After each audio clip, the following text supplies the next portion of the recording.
Line Arabian dates. இப்போ அது லயனா டே. இது தரும் ஆரோக்கியம் இயற்கையானது. லயனா பிரீமியம் டேட்ஸ். வடபழனி மெட்ரோ நிலையத்துடன் இணைக்கப்படும் வகையில் 14.64 கிலோமீட்டர் நீளத்தில் 11 மெட்ரோ ரயில் நிலையங்களை கொண்ட ஃபேஸ் 2 முதல் பகுதி விரைவில் பொதுமக்களின் பயன்பாட்டிற்காக திறந்து வைக்கப்பட உள்ளது. மாநில அரசின் பரிந்துரை செய்யப்பட்ட பின்வரும் மெட்ரோ ரயில் திட்டங்கள் இந்திய அரசின் தீவிர பரிசீலனையின் கீழ் உள்ளன.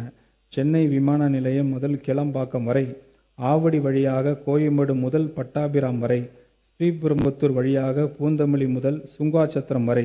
மேலே குறிப்பிட்டுள்ள கூடுதல் மெட்ரோ ரயில் வழித்திட்ட திட்டங்களை இந்திய அரசு ஸ்பீடி அப்ரூவல் வழங்குவதற்கான தேவையை அனைத்து நடவடிக்கையும் துறையால் மேற்கொள்ளப்பட்டு வருகிறது. மேலும் கிருஷ்ணகிரி மாவட்டம் ஓசூரிலிருந்து கர்நாடகா மாநிலம் பொம்மச்சந்திரா வரையிலான மெட்ரோ ரயில் திட்டத்தை செயல்படுத்துவதற்காக ஒன்றிய அரசு மற்றும் கர்நாடக அரசு ஆகிய 2 அரசுகளுடன் இணைந்து தமிழ்நாடு அரசு முன்னெடுத்து வருகிறது.